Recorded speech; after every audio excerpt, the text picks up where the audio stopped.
जय हिंद साथियों, स्वागत है आप सभी का अपने यूट्यूब चैनल एग्ज़ाम नॉलेज पर। साथियों, हम ग्राम पंचायत अधिकारी के लिए कंप्यूटर की क्लास को कर रहे हैं। तो आपको बता दें कि आपकी ये जो कंप्यूटर की क्लास है यह मात्र 10 से 15 मिनट की होने वाली है और आपको कम से कम समय में अधिक से अधिक कंटेंट देने की हमारी कोशिश है। हम आपका बहुत ज़्यादा टाइम वेस्ट आपकी क्लास के लिए नहीं करवाने वाले हैं। तो आप लोग हमारी इन क्लासेस से जुड़िएगा, चैनल को सब्सक्राइब करिएगा और हमारे टेलीग्राम ग्रुप को ज्वाइन कर सकते हैं। वहाँ से आपको हमारी क्लास के पीडीएफ नोट्स भी मिल जाएंगे। तो आज के इस क्लास में हम पढ़ने वाले हैं कंप्यूटर का वर्गीकरण और यह क्लास आपकी यूपी बीपीओ यानी कि उत्तर प्रदेश ग्राम पंचायत अधिकारी के लिए काफ़ी महत्वपूर्ण होने वाली है। इस क्लास से पहले हम कंप्यूटर की 2 क्लास कर चुके हैं, तो आज ये हमारी क्लास नंबर 3 है। तो चलिए क्लास को स्टार्ट करते हैं। बात करते हैं कंप्यूटर का वर्गीकरण, क्लासिफिकेशन ऑफ कंप्यूटर। तो कंप्यूटर को उनकी रूपरेखा, कामकाज, उद्देश्यों और प्रयोगों के आधार पर विभिन्न विभागों में विभाजित किया जा सकता है। तो इनके आधार पर कंप्यूटर को विभिन्न भागों में बांटा गया है। तो इन भागों को भी हम देख लेते हैं। देखिए, कंप्यूटर को देखेंगे किस तरह से बांटा गया है। तो आप देख पा रहे होंगे कि कंप्यूटर को 3 प्रकार से बांटा गया है। पहला है आकार के आधार पर, यानी कि on the basis of size, तो साइज़ के आधार पर बांटा गया है। दूसरा है उद्देश्य के आधार पर, यानी कि on the basis of purpose, क्या पर्पज़ है कंप्यूटर का, क्या उद्देश्य रहता है, इसके आधार पर बांटा गया है। और वहीं तीसरा जो है प्रकार, वह है कार्य के आधार पर, यानी कि किस तरह से कंप्यूटर वर्क करता है, इस आधार पर भी कंप्यूटर को डिवाइड किया गया है। तो चलिए अब हम इन प्रकारों को अलग अलग से और सारे कंप्यूटर के टाइप को डिटेल में पढ़ लेते हैं। तो सबसे पहले आप देखेंगे तो यह आप देख पा रहे हैं कंप्यूटर का वर्गीकरण। तो अभी आपको बताया है कि कंप्यूटर का वर्गीकरण 3 प्रकार से किया गया है: आकार के आधार पर, उद्देश्य के आधार पर और अनुप्रयोग के आधार पर, यानी कि उनके वर्क के आधार पर। अब आप देख पा रहे हैं इन प्रकार को भी कई सारे भाग्स में बांटा गया है। तो इन पार्ट्स को भी देख लेते हैं। देखिए, आकार के आधार पर आप देखेंगे तो सबसे पहले आपका आता है माइक्रो कंप्यूटर, फिर आएगा मिनी कंप्यूटर और main frame computer, personal computer और बाद में आता है सुपर कंप्यूटर। तो यह जो आप देख पा रहे हैं यह सभी किसके हैं, तो ये सभी साइज़ के टाइप पर विभाजित किए गए हैं। तो ये आकार के आधार पर इनके भाग हैं। इसके बाद बात कर लेते हैं उद्देश्य के आधार पर कौन कौन से कंप्यूटर होते हैं। तो आप देखेंगे कि उद्देश्य के आधार पर आपको सामान्य उद्देश्य कंप्यूटर, यानी कि जनरल पर्पज़ के लिए, वहीं आप देखेंगे विशिष्ट उद्देश्य कंप्यूटर, यानी कि स्पेशल पर्पज़ के लिए जो यूज़ किए जाते हैं कंप्यूटर। तो उद्देश्य के आधार पर आप देखेंगे तो 2 प्रकार के कंप्यूटर में बांटा गया है। अब बात करते हैं अनुप्रयोग के आधार पर या वर्क के आधार पर। तो इस प्रकार के आधार पर आप देखेंगे तो कंप्यूटर को 3 भागों में विभाजित किया गया है, जिसमें एक है एनालॉग कंप्यूटर, फिर है डिजिटल कंप्यूटर, तो और जो तीसरा आपका टाइप है वह है हाइब्रिड कंप्यूटर। तो आप देखेंगे कि हाइब्रिड कंप्यूटर वह होता है जिसमें एनालॉग कंप्यूटर और डिजिटल कंप्यूटर दोनों का मिश्रण होता है, तो उसको हाइब्रिड कंप्यूटर कहा जाता है। तो इस प्रकार आपने देखा है कि आकार के आधार पर, उद्देश्य के आधार पर और अनुप्रयोग के आधार पर कंप्यूटरों के कौन कौन से भाग हैं। तो चलिए अब हम इनको डिटेल में पढ़ लेते हैं। तो सबसे पहले हम पढ़ने वाले हैं आकार के आधार पर, यानी कि on the basis of size. तो साइज़ के आधार पर कंप्यूटर को देख लेते हैं। तो आप देखें कि आकार के आधार पर कंप्यूटर जो है वह 5 प्रकार के हैं। अब हम इन 5 प्रकार को भी देख लेते हैं। बात करते हैं सबसे पहले माइक्रो कंप्यूटर। तो पहला जो प्रकार हो जाएगा वह है माइक्रो कंप्यूटर। तो आप देखेंगे कि वर्ष 1970 में, ये आपको याद रखना है कि वर्ष 1970 में इंटेल द्वारा माइक्रो प्रोसेसर का आविष्कार किया गया। तो माइक्रो प्रोसेसर का आविष्कार किसके द्वारा किया गया था, तो वह इंटेल के द्वारा किया गया था। आप देख पा रहे हैं तो यह माइक्रो प्रोसेसर है जिसका आविष्कार 1970 में इंटेल के द्वारा किया गया था। तो आप देख पा रहे हैं यह इंटेल कंपनी का लोगो है। तो इस तरह से इंटेल कंपनी ने वर्ष 1970 में सबसे पहले माइक्रो प्रोसेसर का उपयोग किया था, आविष्कार किया था। इसके बाद आप देखेंगे माइक्रो कंप्यूटर इतने छोटे होते हैं कि इन्हें डेस्क पर सफलतापूर्वक रखा जा सकता है। इन्हें कंप्यूटर ऑन ए चिप भी कहा जाता है। तो यह भी आपको याद रखना है कि जो माइक्रो कंप्यूटर हैं इन्हें क्या कहा जाता है, इन्हें कंप्यूटर ऑन ए चिप भी कहा जाता है। इनका उपयोग मुख्यतः व्यवसाय तथा चिकित्सा के क्षेत्र में होता है। आजकल यह सभी पीसीएस की श्रेणी में आते हैं। तो यानी कि आजकल ये जो सभी कंप्यूटर हैं ये किसकी श्रेणी में आते हैं, तो ये पीसी की श्रेणी में आते हैं। वहीं बात करते हैं पीसी को नेटवर्क के रूप में कनेक्ट किया जा सकता है। तो इन कंप्यूटर्स को हम नेटवर्क के रूप में कनेक्ट कर सकते हैं। तो अभी हमने आकार के आधार पर सबसे पहले माइक्रो कंप्यूटर को जाना। अब हम लोग पहले माइक्रो कंप्यूटर के प्रकार भी देख लेते हैं। माइक्रो कंप्यूटर भी कई प्रकार के होते हैं, तो हमें सबसे पहले इनके प्रकार को भी देखना होगा। तो बात करते हैं, सबसे पहले आता है माइक्रो कंप्यूटर में डेस्कटॉप कंप्यूटर। यह पर्सनल कंप्यूटर का सबसे ज़्यादा उपयोग होने वाला रूप है। तो आप सभी को पता है डेस्कटॉप कंप्यूटर कौन सा होता है। वह कंप्यूटर जिसको हम अपने घरों में डेस्क पर रखते हैं उसको डेस्कटॉप कंप्यूटर कहा जाता है, जिसका प्रारूप कुछ इस तरह होता है। चलिए इसके बाद हम बात करते हैं, हमारा सेकंड प्रकार है। तो सेकंड टाइप है ये आपका माइक्रो कंप्यूटर का, जिसको लैपटॉप कहा जाता है। तो आप देखेंगे माइक्रो कंप्यूटर का सूक्ष्म रूप यानी कि छोटा रूप होता है, जिसे आसानी से हम एक स्थान से दूसरे स्थान पर ले जा सकते हैं, उसे लैपटॉप कहते हैं। और कभी कभी आपको याद रखना है कि इन लैपटॉप को नोटबुक भी कहा जाता है, तो जिसका प्रारूप कुछ इस प्रकार रहता है। अब बात करते हैं इसके बाद हम अपना अगला टाइप के। तो अगला टाइप हमारा आता है पॉमटॉप। तो इसका आपको याद रखना है, यह पोर्टेबल पर्सनल कंप्यूटर होता है। कैसा होता है ये पोर्टेबल, यानी कि इसको हम फोल्ड कर सकते हैं और लैपटॉप से भी छोटा और हल्का होता है। तो आपको याद रखना है यह किस ऑपरेटिंग सिस्टम पर कार्य करता है। तो यह हैंडल हेल्ड ऑपरेटिंग प्रणाली पर कार्य करता है। चलिए अब हम अगला टाइप देख लेते हैं। तो हमारा अगला टाइप है टैबलेट। Tablet personal computer. और आपने देखा होगा जो टैबलेट होती है यह बिना कीबोर्ड के टच की सहायता से चलती है, यानी कि इसका यूज़ हम टच करके कर सकते हैं, जिस तरह से हम अपना स्मार्टफोन का यूज़ करते हैं। अगला टाइप है हमारा माइक्रो कंप्यूटर का, वह है पर्सनल डिजिटल असिस्टेंट। तो इसको भी आप देख लेंगे। तो इसको हम लोग डिजिटल डायरी भी कहते हैं, और यह भी एक पोर्टेबल कंप्यूटर है। तो जो पर्सनल डिजिटल असिस्टेंट है इसको हम डिजिटल डायरी भी कहते हैं, और यह कैसा है, पोर्टेबल कंप्यूटर है। इसके मुख्य कार्य होते हैं फ़ोन नंबर, ईमेल, पता आदि को ये स्टोरेज करके अपने अंदर समाहित करता है। चलिए आगे देखते हैं। इसके बाद हमारा अगला टाइप है वर्क स्टेशन। तो वर्क स्टेशन के बारे में जान लेते हैं। यह एक शक्तिशाली पीसी है जो अधिक प्रोसेसिंग क्षमता, विशाल भंडारण और बेहतर डिस्प्ले को ध्यान में रखकर बनाया जाता है। इस पर एक बार में एक ही व्यक्ति कार्य कर सकता है, इसीलिए इसको माइक्रो कंप्यूटर कहा जाता है। इसका उपयोग जो किया जाता है वह वैज्ञानिक, इंजीनियरिंग, भवन निर्माण आदि क्षेत्रों में वास्तविक परिस्थितियों को उत्पन्न कर उनका अध्ययन करने के लिए इसका यूज़ किया जाता है। किसका, वर्क स्टेशन का। तो यह भी माइक्रो कंप्यूटर का एक टाइप है। तो चलिए यह बात हो गई हमारे पहले टाइप की, आकार के आधार पर माइक्रो कंप्यूटर की। अब हम अपना दूसरा टाइप देख लेते हैं, जिसको मिनी कंप्यूटर कहा जाता है। तो ये किसके आधार पर बात कर रहे हैं, तो यह आकार के आधार पर हम लोग बात कर रहे हैं।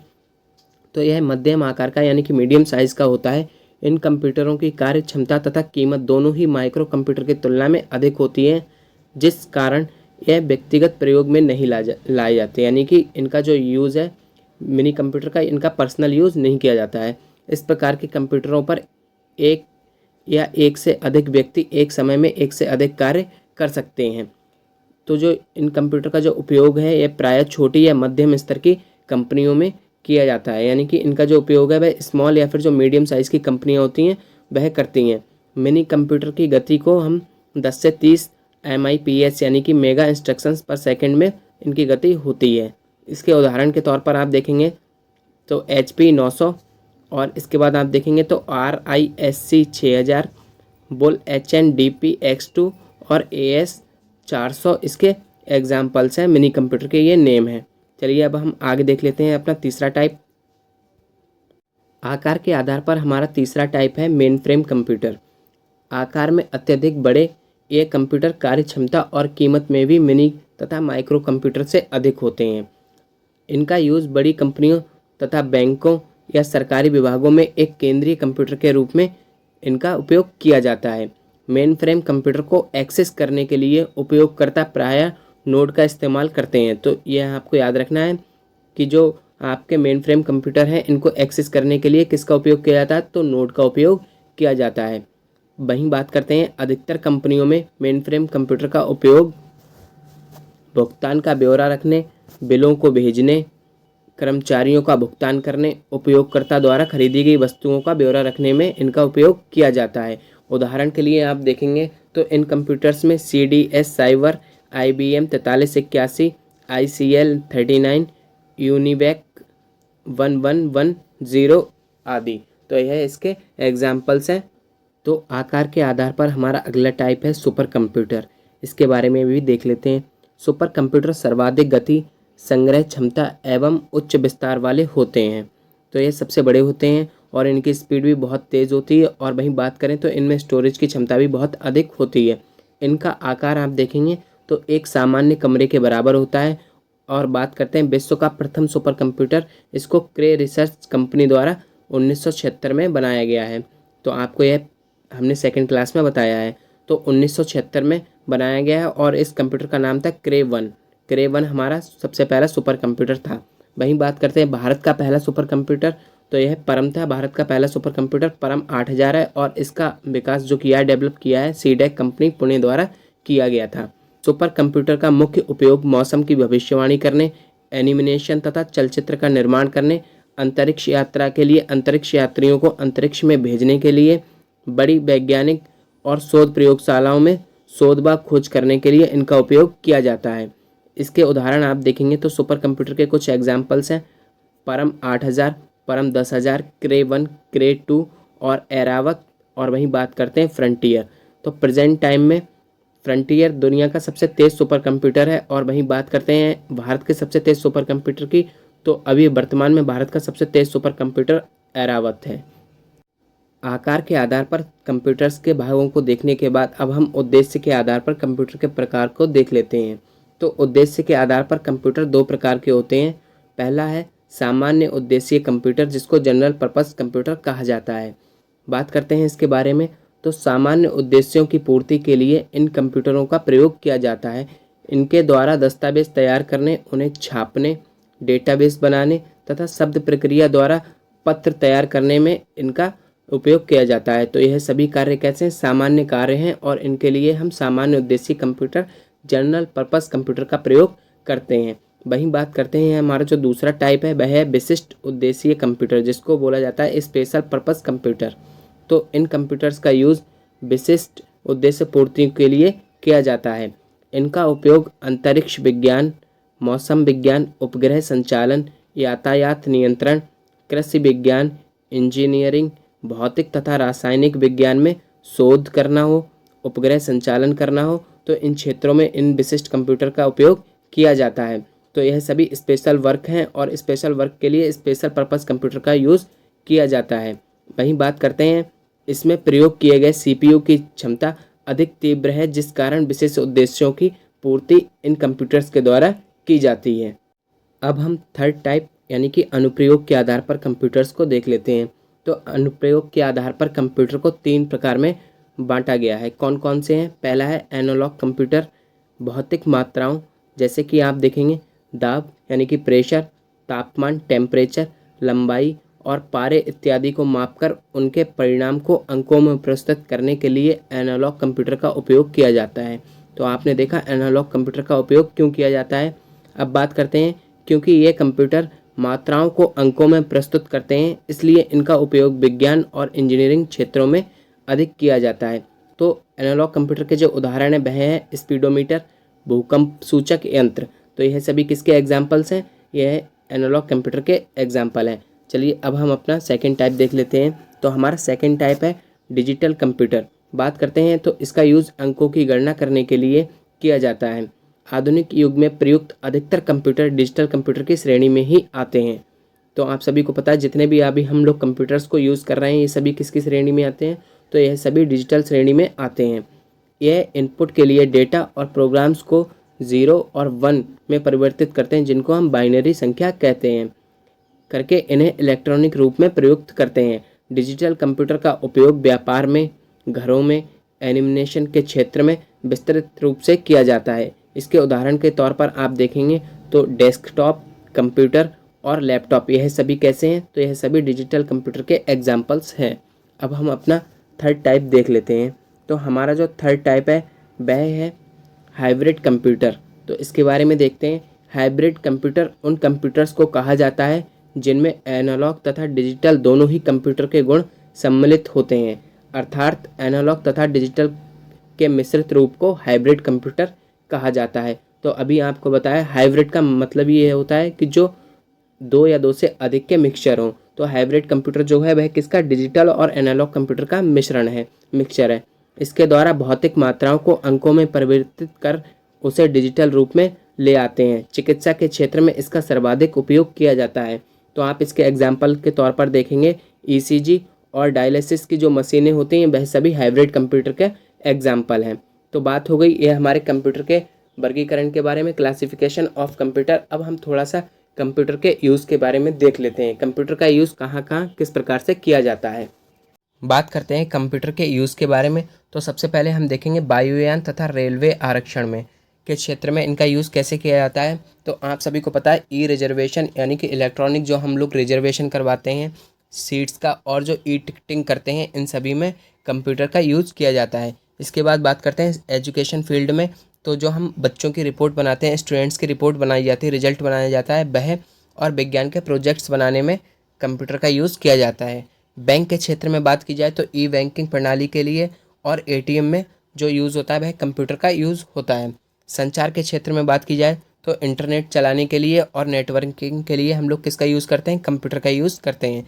चिकित्सा के क्षेत्र में एक्सरे करने के लिए और सीटी स्कैन मशीन जो होती हैं, इन सभी में कंप्यूटर होता है। अब बात करते हैं उद्योग के क्षेत्र में, तो उद्योग के क्षेत्र में हम लोग पब्लिकेशन में और कंपनियों में इसका उपयोग करते हैं। विज्ञान और इंजीनियरिंग के क्षेत्र की बात की जाए तो रिकॉर्ड का संग्रहण रहता है इसमें, और पुस्तकालयों में किताबों का संग्रहण हम रखते हैं। वहीं आपने देखा होगा कि विज्ञान और इंजीनियरिंग के क्षेत्र में इसका बहुत ज़्यादा उपयोग किया जाता है। अब बात करते हैं वाणिज्य के क्षेत्र में, तो अकाउंटिंग सॉफ्टवेयर के तौर पर यूज़ होता है और लेजरिंग सॉफ्टवेयर के तौर पर कंप्यूटर का यूज़ होता है। सुरक्षा के क्षेत्र में बात की जाए तो ब्रॉडकास्टिंग इंफॉर्मेशन के तौर पर इसका उपयोग किया जाता है। अब वहीं बात करते हैं प्रशासन के लिए, तो अकाउंटिंग और बिलिंग के तौर पर इसका प्रयोग किया जाता है। मनोरंजन की बात की जाए तो मनोरंजन के क्षेत्र में आपने देखा होगा सिनेमा चलाने के लिए और वीडियो गेम्स के लिए कंप्यूटर का यूज़ किया जाता है। तो यह बात हो गई कंप्यूटर के यूज़ की। तो आज की क्लास में बस इतना ही। आपको यह क्लास कैसी लगी कमेंट बॉक्स में ज़रूर बताएं, और साथ ही चैनल को सब्सक्राइब करें, वीडियो को लाइक और शेयर भी कर दें। Thank you.